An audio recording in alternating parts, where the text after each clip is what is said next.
It's the latest step as the big box store joins a growing list of major retailers filing for bankruptcy protection.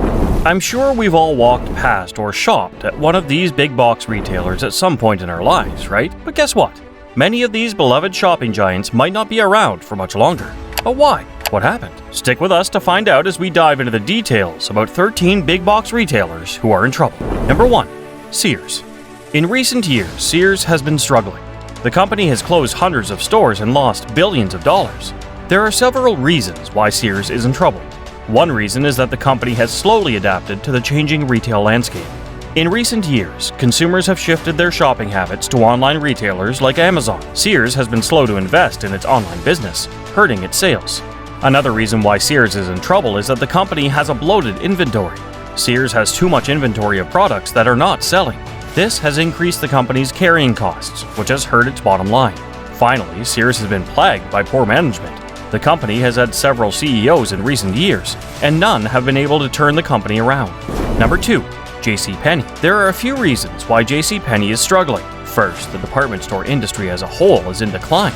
People are increasingly shopping online and are not as interested in going to traditional department stores.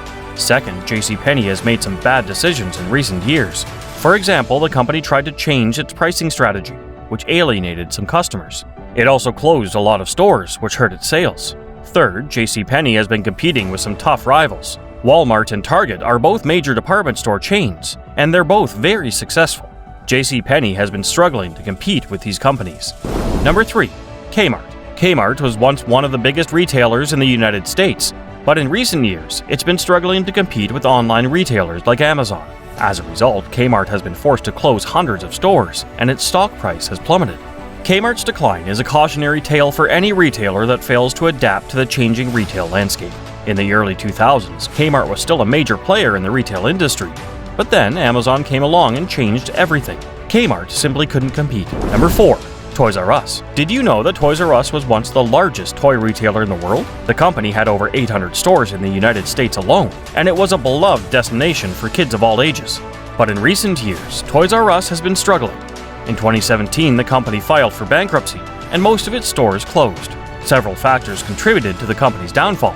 One big factor was the rise of online retailers like Amazon. Amazon has made it easy for people to buy toys from the comfort of their homes, which has cut into Toys R Us's sales. Another factor contributing to Toys R Us's downfall was its debt load. The company was heavily leveraged, making it difficult to weather the storm when sales declined.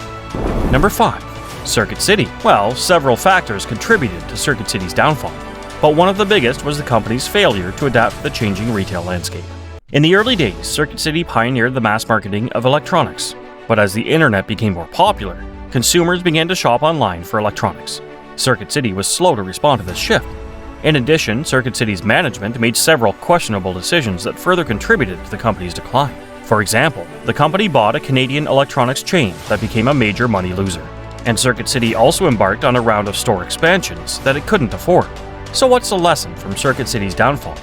It's clear that retailers need to be agile and adaptable to survive in today's ever-changing retail landscape. Number 6. Radio Shack. There are several reasons why Radio Shack is in trouble.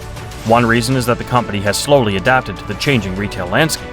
In recent years, consumers have been increasingly shopping online, and Radio Shack has been unable to keep up. Another reason for Radio Shack's troubles is that the company has lost focus. In the past, Radio Shack was known for selling a wide variety of electronic products.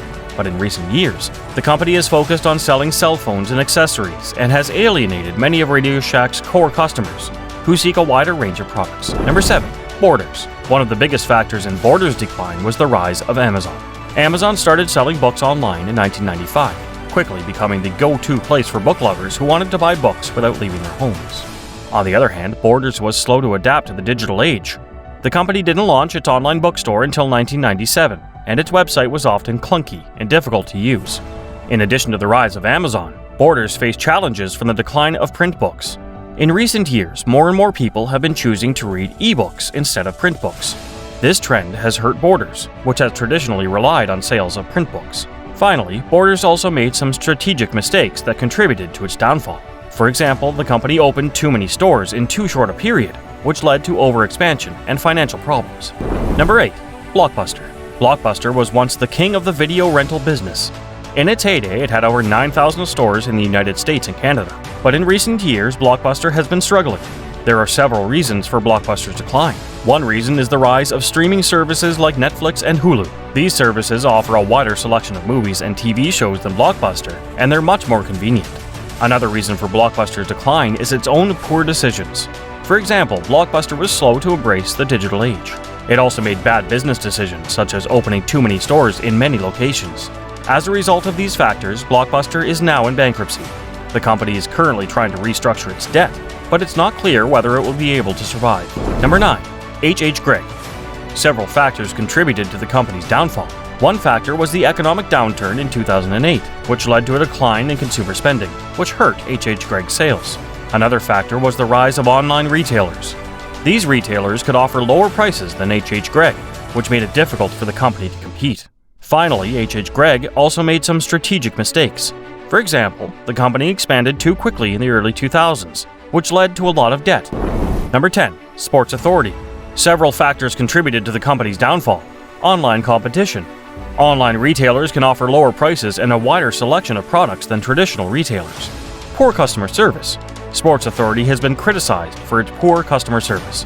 Customers have complained about long wait times, rude employees, and inaccurate returns. High prices. Sports Authority's prices have been higher than its competitors. Lack of innovation. Sports Authority has been slow to innovate. The company has not kept up with the latest trends in the sporting goods industry. Number 11. Payless Shoe Source. There are a few reasons. First, Payless faced increasing competition from fast fashion retailers like H&M and Zara. These retailers offer trendy, affordable shoes, and they've been taking market share away from Payless. Second, Payless didn't have a strong online presence. In the age of Amazon, it's more important than ever for retailers to have a strong online presence. Payless didn't, and that hurt them. Third, Payless had too many stores. The company had over 4,000 stores at its peak, which was too many. Payless was spread too thin and couldn't compete with the more focused retailers. Number 12. Gymboree. One reason is the rise of online retailers, which has put a lot of pressure on brick-and-mortar retailers like Gymboree. Another reason for Gymboree's troubles is the changing demographics in the U.S. The birth rate in the U.S. has been declining for years, which means there are fewer and fewer young children, which is a key demographic for Gymboree. In addition, Gymboree has been criticized for its high prices. Some parents have said that the classes and activities at Gymboree are too expensive, which has made it difficult for Gymboree to compete with other, more affordable childcare providers. Number 13. The Limited. There are several reasons why The Limited has fallen on hard times. One reason is that the company has slowly adapted to the changing retail landscape. In recent years, consumers have shifted their shopping habits away from traditional brick-and-mortar stores and towards online retailers like Amazon. The Limited has been slow to invest in its online presence, hurting its sales. Another reason for The Limited's decline is the company has lost its way. The Limited was known for its high-quality, affordable clothing in the early days, but in recent years the company has been accused of selling cheap, low-quality clothing, which has alienated many of The Limited's loyal customers. Finally, The Limited has been hurt by its management problems, leading to a lack of focus and direction, further hurting The Limited's business. Well, we're afraid that's all we have time for today.